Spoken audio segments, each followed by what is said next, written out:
આગળ વાત કરીએ ડાયસેકેરાઇડ.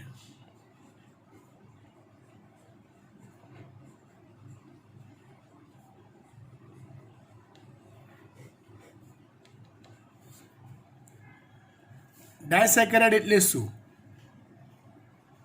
તો ડાયનો અર્થ થાય બે, ડાય એટલે થાય બે, સેકેરાઇડ એટલે શર્કરા.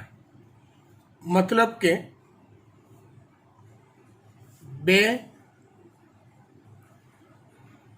અણુઓની બનેલી શર્કરા એટલે ડાયસેકેરાઇડ. બે અણુઓની બનેલી શર્કરા એટલે ડાયસેકેરાઇડ. એની વ્યાખ્યા એવી આપી શકાય કે હેક્ઝોઝ મોનોસેકેરાઇડના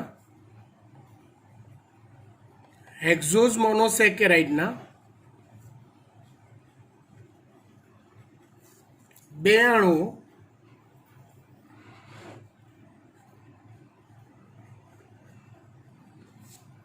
એકબીજા સાથે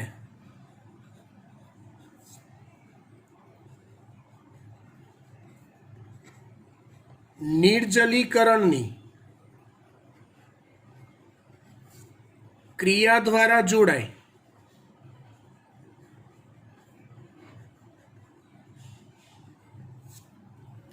હેક્ઝોઝ મોનોસેકેરાઇડના બે અણુઓ એકબીજા સાથે નિર્જલીકરણની ક્રિયા દ્વારા જોડાય. નિર્જલીકરણ એટલે શું થાય? તો બે નાના અણુઓ એકબીજા સાથે જોડાય અને જોડાણ સ્થાનેથી પાણીનો અણુ દૂર થવો. પાણીનો અણુ દૂર થવો એને કહેવાય નિર્જલીકરણ. બે નાના અણુઓ જોડાય અને એક મોટો અણુ બને અને એ જોડાણ સ્થાનેથી પાણીનો એક અણુ દૂર થાય એ ક્રિયાને નિર્જલીકરણ કહેવાય. તો હેક્ઝોઝ મોનોસેકેરાઇડના બે અણુઓ એકબીજા સાથે નિર્જલીકરણની ક્રિયા દ્વારા જોડાય, જોડાણ સ્થાનેથી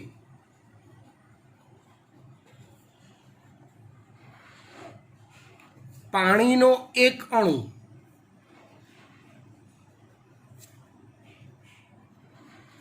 દૂર થાય તો બનતી રચનાને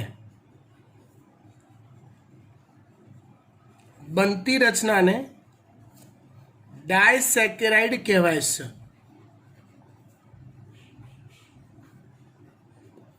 તો બનતી રચનાને ડાયસેકેરાઇડ કહેવાય છે.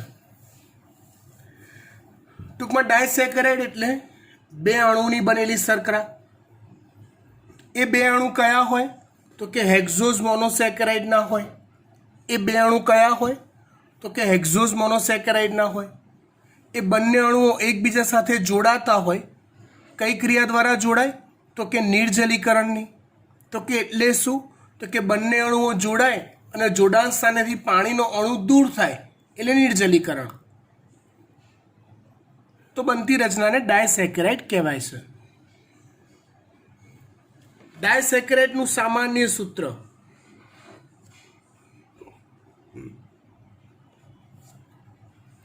જો મોનોસેકેરાઇડનું સામાન્ય સૂત્ર શું આવે? મોનોસેકેરાઇડનું સામાન્ય સૂત્ર શું આવે? તો CnH2ON આવે. હા કે ના? અહીંયા મોનોસેકેરાઇડના બે અણુઓ એકબીજા સાથે જોડાય છે. બે અણુઓ જોડાય મોનોસેકેરાઇડના હેક્ઝોઝના તો એનની વેલ્યુ ડબલ થઈ જાય. મતલબ એન બરાબર એન મતલબ તમે આ સામાન્ય સૂત્ર તરીકે વાપરી શકો. પણ સમજો જોડાણ સ્થાનેથી પાણીનો એક અણુ દૂર થાય છે એટલે -1 આવે. CnH2ON-1 કેમ કે પાણીનો એક અણુ દૂર થાય છે એ ટોટલ અણુમાં આવેલા પરમાણુઓની સંખ્યા જોતા એમાંથી 2 હાઇડ્રોજન અને 1 ઓક્સિજન ઓછા થયેલા હશે. મોનોસેકેરાઇડનું સામાન્ય સૂત્ર CnH2ON. અહીંયા એવા 2 અણુ ભેગા થાય, 2 અણુ ભેગા થયા અને પાણીનો એક અણુ દૂર થયો એટલે સામાન્ય સૂત્ર શું આપી શકાય? CnH2ON-1. કોનું સામાન્ય સૂત્ર? ડાયસેકેરાઇડનું અણુ સૂત્ર. તો જુઓ, હેક્ઝોઝના 2 અણુ ભેગા થાય છે એટલે હેક્ઝોઝનું અણુ સૂત્ર છે C6H12O6 પ્લસ C6H12O6. 2 અણુ ભેગા થયા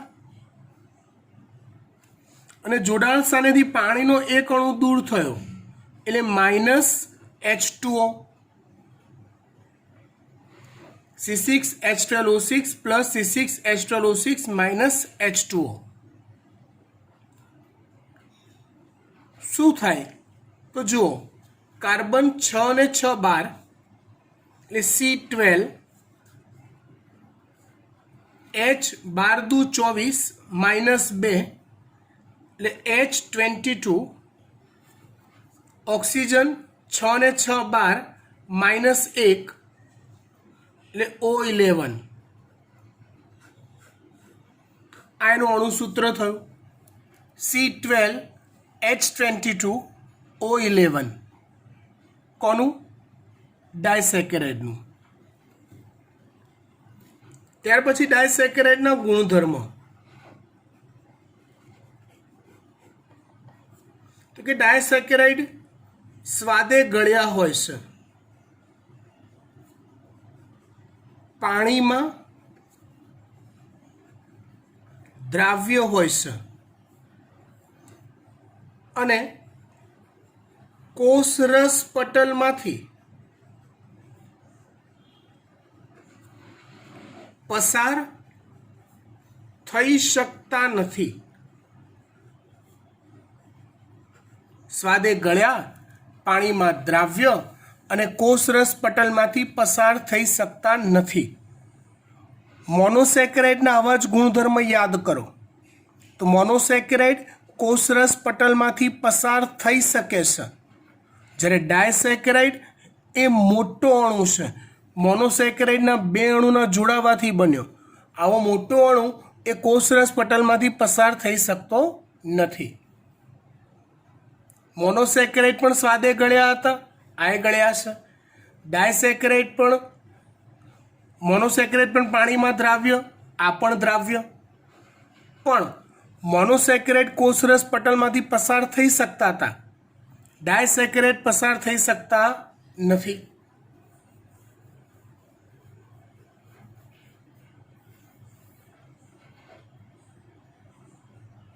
ત્યાર પછી આગળ વાત કરીએ ડાયસેકેરાઇડના ઉદાહરણ.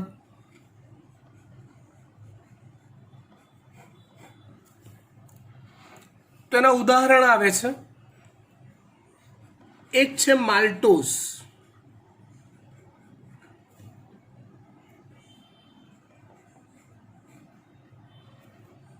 એક છે માલ્ટોઝ, બીજો છે લેક્ટોઝ.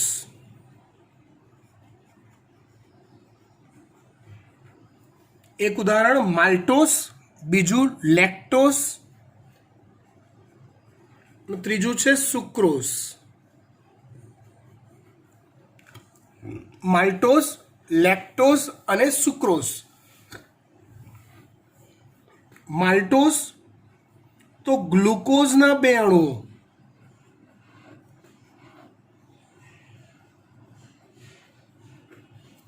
હેક્ઝોઝ મોનોસેકેરાઇડના ઉદાહરણ યાદ કરો. ગ્લુકોઝ, ગેલેક્ટોઝ અને ફ્રુક્ટોઝ છે. તો ગ્લુકોઝના 2 અણુઓ એકબીજા સાથે નિર્જલીકરણની ક્રિયાથી જોડાઈને માલ્ટોઝનો એક અણુ બનાવે. એવી રીતે ગ્લુકોઝનો એક અણુ અને ગેલેક્ટોઝનો એક અણુ એકબીજા સાથે જોડાઈ લેક્ટોઝનો અણુ બનાવે. એવી રીતે ગ્લુકોઝનો એક અણુ અને ફ્રુક્ટોઝનો એક અણુ એકબીજા સાથે જોડાઈને સુક્રોઝ બનાવે. ગ્લુકોઝના બે અણુઓ નિર્જલીકરણથી જોડાઈને માલ્ટોઝ બનાવે.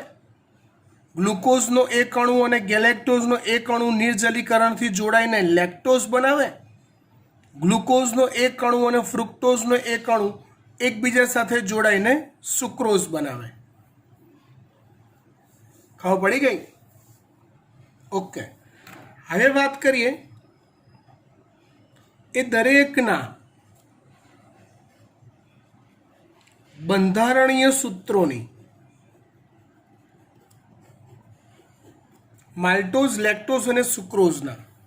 હવે એના બંધારણીય સૂત્રો બનાવવા હોય તો તમને ગ્લુકોઝના, ગેલેક્ટોઝના અને ફ્રુક્ટોઝના બંધારણીય સૂત્રો ચક્રીય સ્વરૂપના આવડવા જોઈએ. અને આઈ થિંક ગઈકાલ સુધીમાં તમે એ પાક્કા કરી દીધા હશે. વધીએ આગળ.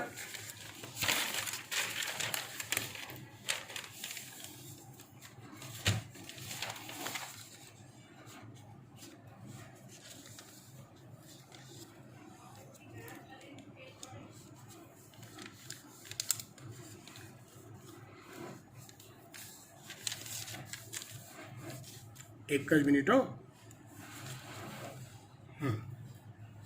ચલો વાત કરીએ માલ્ટોઝની. સમજો બરાબર. ગ્લુકોઝના બે અણુઓ જોડાય એટલે તમને ગ્લુકોઝનું ચક્રીય સ્વરૂપ આવડતું હોવું જોઈએ.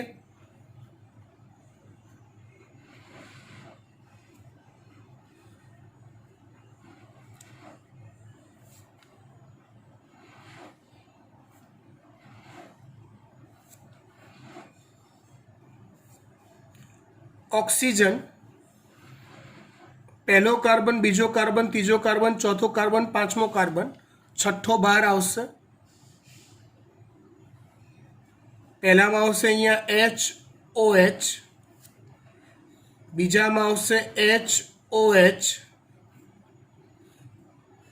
OH, HOH, ત્રીજા કાર્બન પર સ્થાન બદલાય છે એટલે HCH2OH. આ છે ગ્લુકોઝનો એક અણુ. આવા બે અણુઓ જોડાય એટલે પ્લસ બીજો અણુ બનાવવો પડે.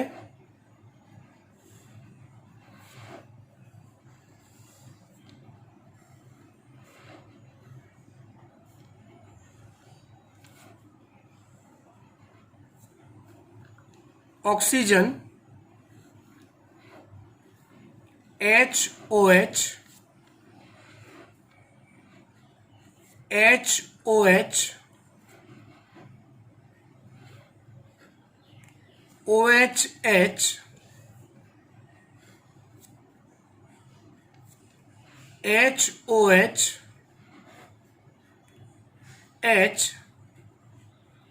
HCH2OH. આ ગ્લુકોઝનો બીજો અણુ થયો.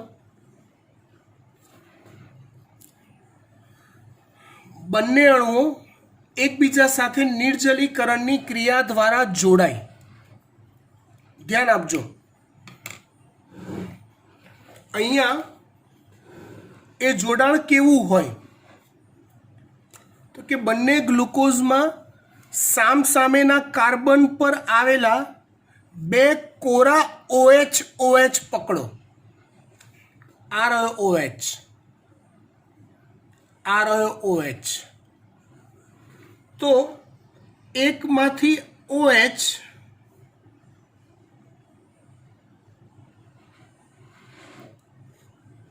સોરી અહીંથી H લઈએ આપણે, ખાલી H, અને અહીંથી OH લઈએ. એટલે એકમાંથી એચ અને એકમાંથી OH એ દૂર થાય એટલે શું દૂર થયું કહેવાય? H2O દૂર થયા કહેવાય. હવે H2O દૂર થાય તો જો અહીંયા એક ઓક્સિજન બચ્યો, એ ઓક્સિજન આ ગ્લુકોઝના પહેલા કાર્બન સાથે, આ પહેલો કાર્બન છે હે ને, અને આ ગ્લુકોઝના આ કાર્બન ચોથો કાર્બન છે, પહેલો, બીજો, ત્રીજો, ચોથો. પહેલા ગ્લુકોઝના પહેલા કાર્બન અને પછીના ગ્લુકોઝના ચોથા કાર્બન સાથે આ ઓક્સિજન જોડાઈ જશે આ રીતે.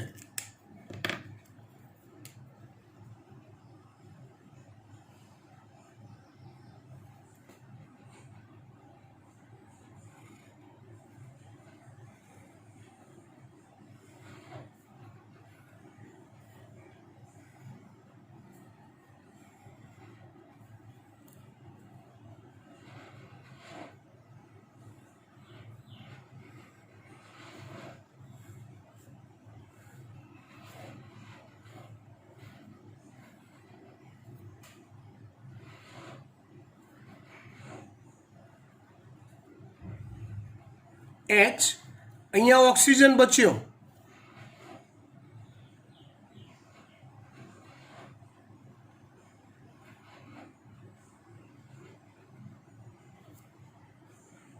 H આ રીતે. સમજ પડે છે વાત?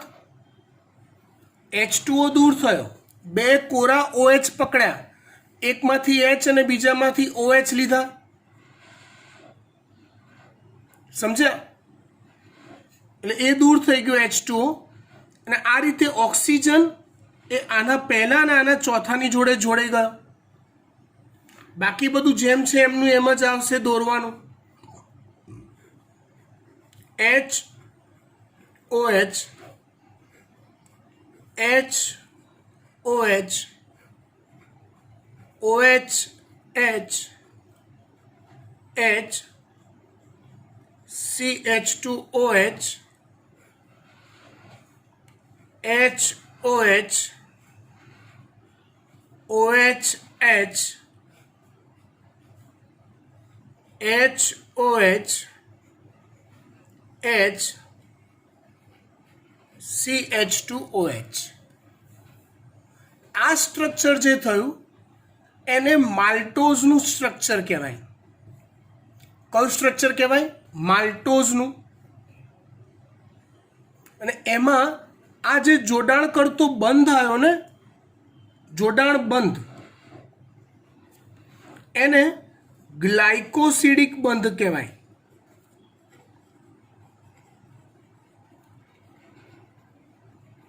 કયો બંધ કહેવાય? ગ્લાયકોસિડિક બંધ.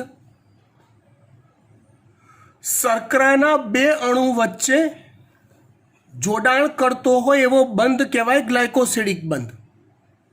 અહીંયા એ ગ્લાયકોસિડિક બંધ એક શર્કરાના પહેલા કાર્બન અને બીજી શર્કરાના ચોથા કાર્બનની વચ્ચે છે, માટે આને 1,4 ગ્લાયકોસિડિક બંધ કહેવાય છે.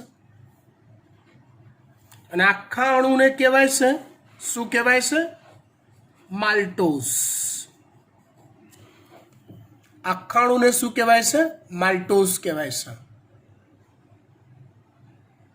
ના ખબર પડી હોય તો માલ્ટોઝથી અહીંથી વિડીયો રિવાઇન્ડ કરીને ફરી એકવાર સમજી લો.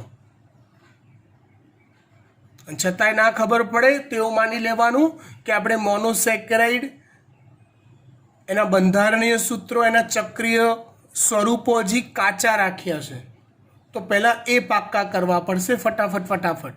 પછી આ તરત આવડી જશે. ઇઝી છે સાવ. માલ્ટોઝની વાત પૂરી કરી. ત્યાર પછી આપણે જોઈએ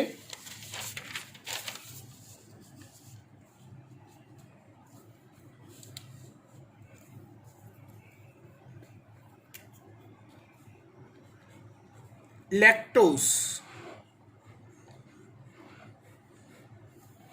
લેક્ટોઝ કેવી રીતે બને? તો કે ગ્લુકોઝનો એક અણુ અને ગેલેક્ટોઝનો એક અણુ,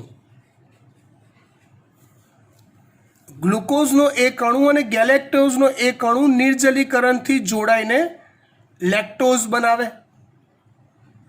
તો ચલો આપણે પહેલા ગ્લુકોઝનું ચક્રીય સ્વરૂપ બનાવી દઈએ.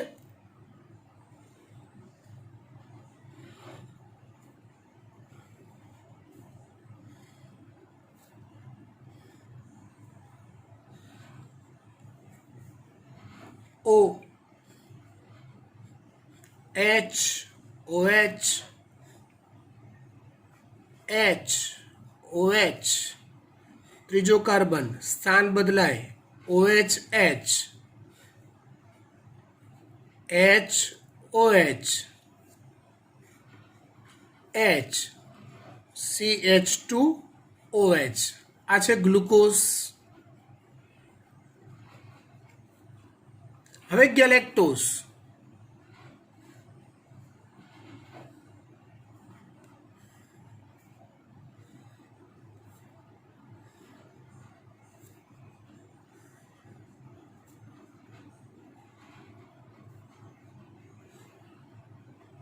H OH H OH, ત્રીજા અને ચોથા બંનેમાં HOH ના સ્થાન બદલાય ને. OH H OH H H COH2OH. આ અણુ શેનો થઈ ગયો? ગેલેક્ટોઝનો. ગ્લાયકોસિડિક બંધ બનાવવા માટેનો નિયમ ફિક્સ છે. સામસામેના કાર્બનમાં 2 કોરા OH ઉઠાવો. જો અહીંયા રહ્યો આ પહેલો કાર્બન, અહીંયા રહ્યો આ ચોથો કાર્બન, એમાં આ રહ્યો એક કોરો OH, બીજો રહ્યો આ કોરો OH, એકમાંથી H ઉઠાવો, બીજામાંથી OH ઉઠાવો, એટલે દૂર થશે શું?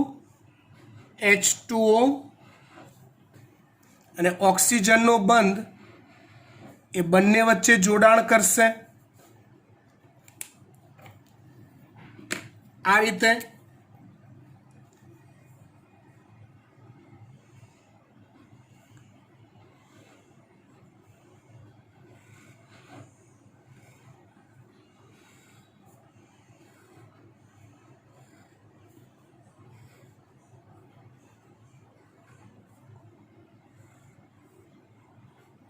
H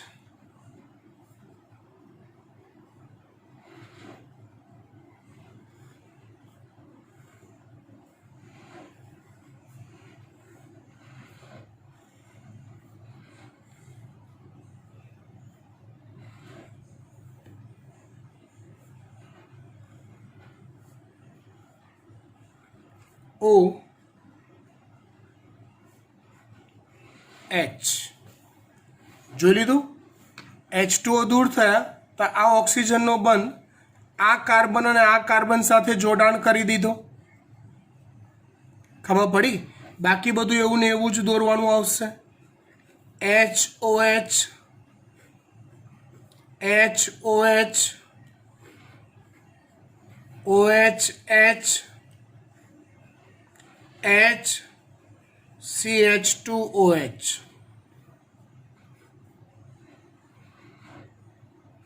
HOH OH H HOH H CH2OH. આ બંધ પણ ગ્લાયકોસિડિક બંધ અને એ પણ પહેલા અને ચોથા કાર્બન વચ્ચે છે માટે એને કહેવાય 1,4 ગ્લાયકોસિડિક બંધ. કયો બંધ કહેવાય? 1,4 ગ્લાયકોસિડિક બંધ. અને જોડાણ કરતી આ જે આખી રચના બની એને શું કહેશો આપણે? આખા અણુનું નામ શું આવશે? લેક્ટોઝ આવશે. આવડે? Perfect, done, okay. ત્યાર પછી આપણે જોઈએ sucrose.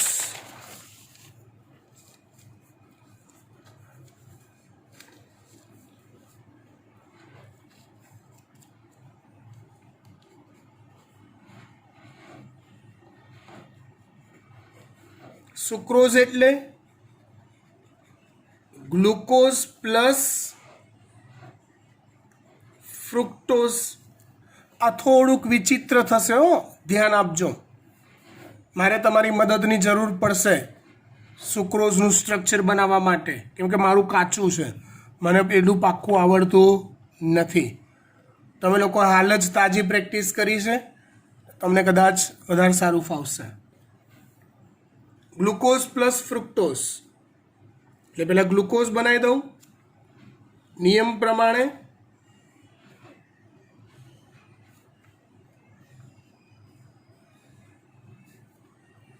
O H OH H OH, ત્રીજા પર સ્થાન બદલાય OHH HOH H CH2OH plus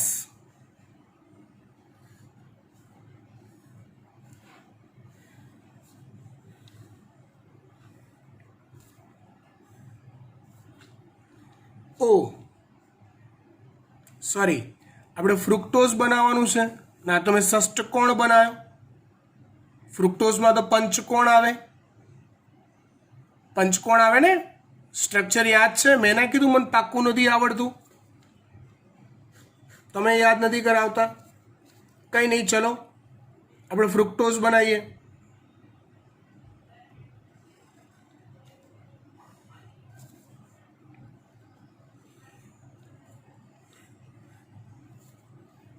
oxygen, પછી ફ્રુક્ટોઝમાં આવશે CH2OH OH. અહીંયા કયો કાર્બન આવે ફ્રુક્ટોઝમાં? બીજો, ત્રીજો, ચોથો, પાંચમો ને છઠ્ઠો બહાર આવશે. ત્રીજામાં સ્થાન બદલાય HOH ના, એટલે OHH HOH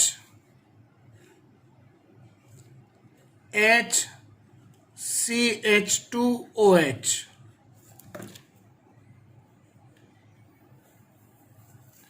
આ થઈ ગઈ fructose.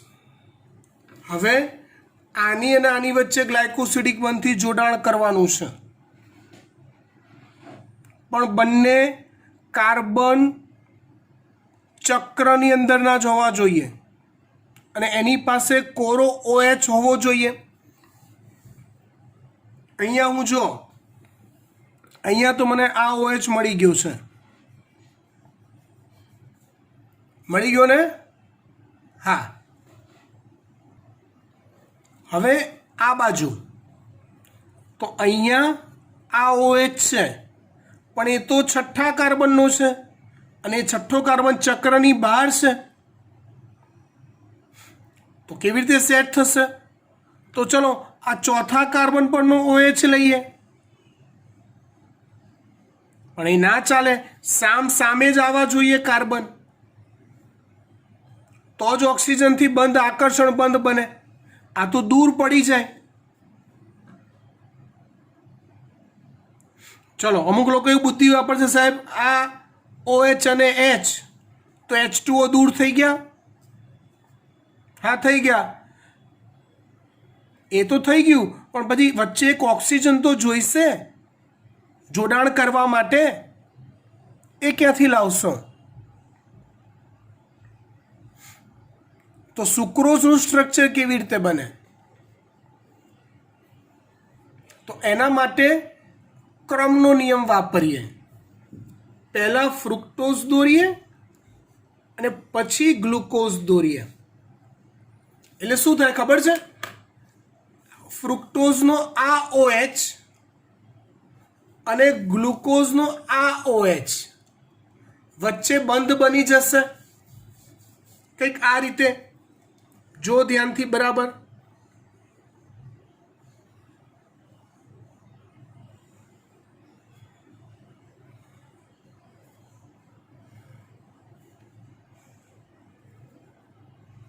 O CH2OH OH OHH HOH H CH2OH plus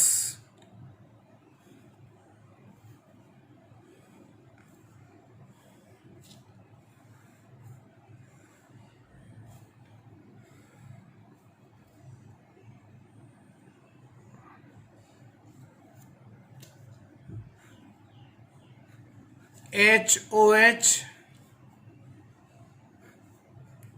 HOH OHH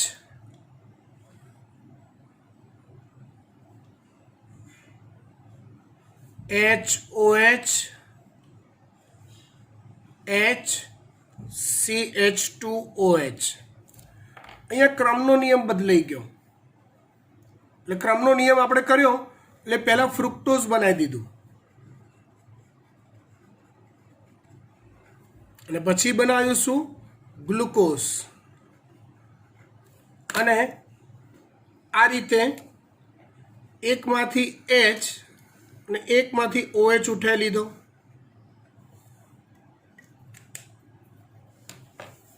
oxygen બચ્યો એ ગ્લાયકોસિડિક બંધ બનાવશે. અહીંયા H2O દૂર થશે એટલે જે બંધ બનશે એ કંઈક આ રીતે આવશે.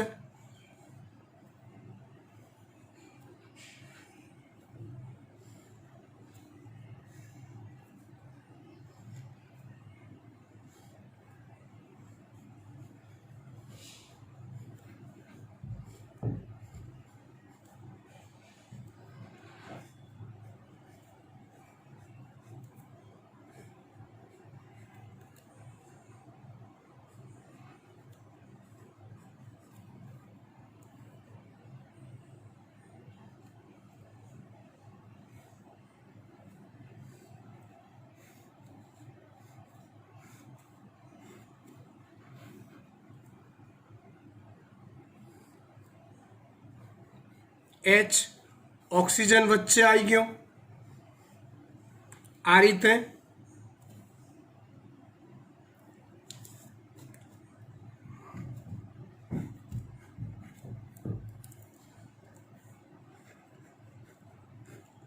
HOH OHH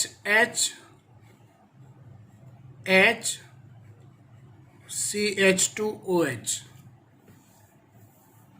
આ જે બંધ બન્યો એ પણ ગ્લાયકોસિડિક બંધ જ, પણ અહીંયા આ એ ફ્રુક્ટોઝનો બીજા નંબરનો કાર્બન છે અને આ ગ્લુકોઝનો ચોથા નંબરનો કાર્બન છે.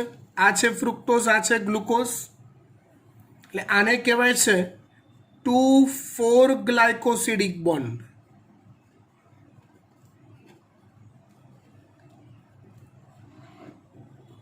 ને આ જે આખો અણુ તૈયાર થયો એને કહેવાય છે સુક્રોઝ. એને શું કહેવાય છે? સુક્રોઝ કહેવાય છે. ખબર પડી ગઈ? ડન? આવડશે? હા. અહીંયા ડાયસેકેરાઇડની ચર્ચા પૂરી થાય છે. એના પછીનો જે ટોપિક છે એ છે પોલિસેકેરાઇડ. અને પોલિસેકેરાઇડથી ચોપડીમાં થિયરીની શરૂઆત કરી છે, પણ ડગલે ને પગલે આ સ્ટ્રક્ચર્સ તમને પુષ્કળ કામમાં આવશે. પુષ્કળ એટલે પુષ્કળ, એટલે તમને પરફેક્ટ આવડવા જરૂરી છે. બરાબર? ઓકે, આટલે સુધી રાખીએ છીએ. બાય.